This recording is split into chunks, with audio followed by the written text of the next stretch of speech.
আসসালামু আলাইকুম everyone and welcome to my channel. আমি তোমাদের সাথে আছি মোহাম্মদ আসাদুজ্জামান আকাশ। তোমাদের গত কয়েকদিন ধরে প্রচুর প্রশ্নের সম্মুখীন হয়েছি আমি। তোমরা ইনবক্সে বারবার জানতে চেয়েছো, বিশেষ করে এইচএসসি 25 ব্যাচের স্টুডেন্টরা, যে ভাইয়া আমরা আমাদের এয়ার চেঞ্জ পরীক্ষা শেষ, এখন কিভাবে পড়াশোনা করব বা কিভাবে আগাবো বুঝতে পারছি না। তো তোমাদের যাদের এই প্রবলেম ফেস করছো, তোমাদের জন্য আজকে এই ভিডিওটি। তো যারা আমার পরিচয়টা জানো না তাদের জন্য একটু জানিয়ে রাখা, আমি বর্তমানে পড়াশোনা করছি শাহজালাল বিজ্ঞান ও প্রযুক্তি বিশ্ববিদ্যালয়ে, ডিপার্টমেন্ট অফ কেমিক্যাল ইঞ্জিনিয়ারিংয়ে, এবং আমার এইচএসসি ব্যাচ ছিল 2021-এ। ঠিক আছে, চলো শুরু করা যাক। আমরা এইচএসসি 25 ব্যাচের গাইডলাইন সেশনে তোমাদের সবাইকে স্বাগতম। প্রথম কথা হচ্ছে, আমার সাজেশন থাকবে তুমি আগামী 3 মাসের ভিতরে তোমার সিলেবাসে যে গ্যাপ আছে বা সিলেবাসে যে বাকি অংশগুলো আছে সেগুলো দ্রুত টেনে শেষ করে ফেলো। দেখো, এইচএসসি কিন্তু সময় খুবই কম। এই 24 তোমার সিনিয়র ব্যাচের পরীক্ষা 24-এর কিন্তু অলরেডি প্রায় শেষের দিকে। তোমাদেরও খুব সম্ভবত, যদি আমি ভুল না করে থাকি, মার্চ বা এপ্রিল দিকে পরীক্ষা হয়ে যাবে গত বছর, সামনের বছর। কাজেই তোমাদেরকে কিন্তু সময় খুবই কম। এরপরে তোমাদের টেস্ট পরীক্ষা আছে, এরপর রিভিশন দিতে হবে, রিভিশন ফেজে তোমরা ঢুকবা।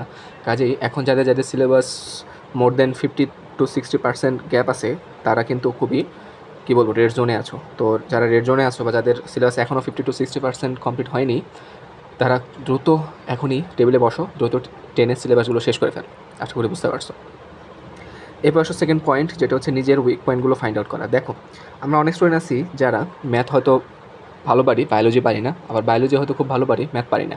আবার এমনও হয় যে আমরা ফিজিক্সের ম্যাথ করতে ভুল করি, বা কেমিস্ট্রি দেখা যায় জৈব যৌগের ভিতরে আমাদের অনেক গ্যাপ রয়েছে। তো এরকম দেখা যায় যে ম্যাথের ইন্টিগ্রেশনে আমাদের সমস্যা হতে পারে অনেকের। তো এই ধরনের যাদের উইক পয়েন্টগুলো আছে দ্রুত ফাইন্ড আউট করো।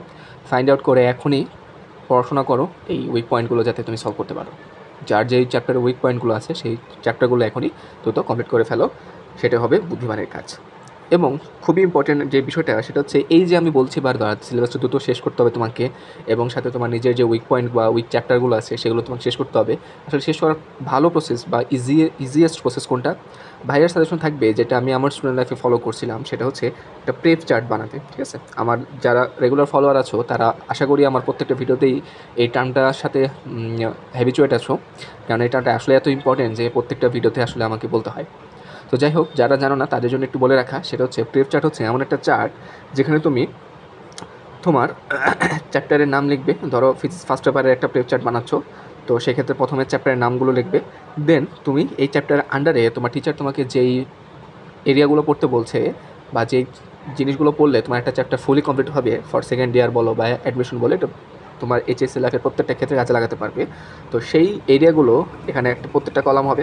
দেন ধরো কথার কথা এমসিকিউ তুমি সলভ করতেছো বোর্ডের, সেখানে সলভ করার শেষে তুমি এখানে একটা টিক চিহ্ন দেবে।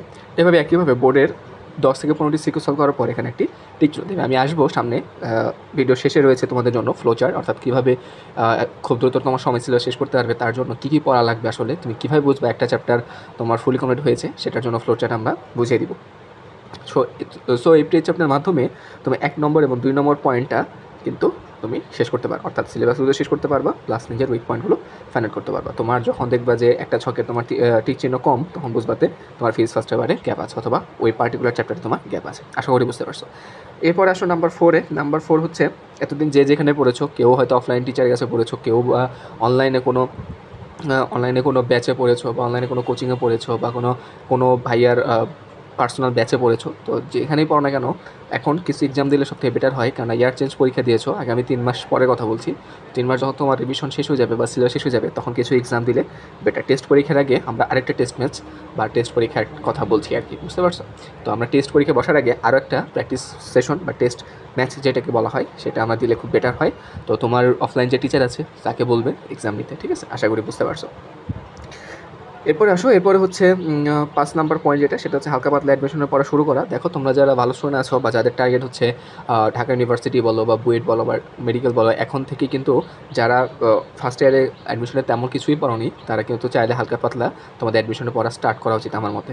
ঠিক আছে, জাস্ট বাজার থেকে একটা কোশ্চেন ব্যাংক কিনে আনো, তুমি যেটার প্রিপারেশন নাও, ভার্সিটি হোক, মেডিকেল হোক, ইঞ্জিনিয়ারিং হোক, যে কোনো একটা কোশ্চেন ব্যাংক কিনে আনো। কোশ্চেন ব্যাংক এনে তুমি যে চ্যাপ্টারগুলো ইতিমধ্যে শেষ করে ফেলেছো, প্রেপ চার্টের মাধ্যমে তুমি তো সেটা দেখতেই পারবে, সেই চ্যাপ্টারের আন্ডারে যে অ্যাডমিশনের বিগত সালে কোশ্চেনগুলো আসছে সেগুলো বসে বসে সলভ করো। আশা করি খুব বেনিফিটেড হবে। Last part not the least, যেটা হচ্ছে ফ্লো চার্টের কথা বলছিলাম। সিকিউতে তোমরা যে জিনিসটা ফলো করবে সেটা হচ্ছে এখন লেকচার নোট বা তোমার যে নোটটা আছে সেটা ফলো করবে, প্লাস এরপরে পড়বে হচ্ছে তোমার বোর্ডের প্রথম 10 থেকে 15টা সিকিউ পড়বে, 15টা সিকিউ পড়বে। দেন তোমার বইয়ের পিছনে যে বোর্ডে এমসিগুলো আছে অথবা মেডিজি থেকে যে বোর্ডের এমসিগুলো আছে সেগুলো খুব ভালো করে পড়বে, আশা করি হয়ে যাবে। তো এটা সিকিউ প্লাস এমসিকিউ বোথের জন্য। তো আশা করি বুঝতে পারছো এইচএসএ 25। আশা করি এই যে গাইডলাইনগুলো দিলাম এগুলো আমি আমার স্টুডেন্ট লাইফে ফলো করেছি, ইনশাল্লাহ তোমরা ফলো করো, ইনশাল্লাহ ভালো কিছুই হবে। সাথে এইচএসএ 26-এ যারা আছো তোমাদের যদি এই ধরনের গাইডলাইন প্রয়োজন হয়, তোমাদের যদি এখনও ক্লাস শুরু হয়নি, তারপরও ক্লাস শুরু হওয়ার আগে যদি কোনো গাইডলাইন সেশন বা গাইডলাইন ভিডিও তোমাদের দরকার হয়, সেক্ষেত্রে ভাইকে অবশ্যই ইনবক্সে জানাবে। আর তোমাদের যদি ভিডিওটি ভালো লাগে অবশ্যই বন্ধুদের সাথে শেয়ার করবে এবং চ্যানেলটি সাবস্ক্রাইব করে আমার পাশে থাকবে। Thank you so much.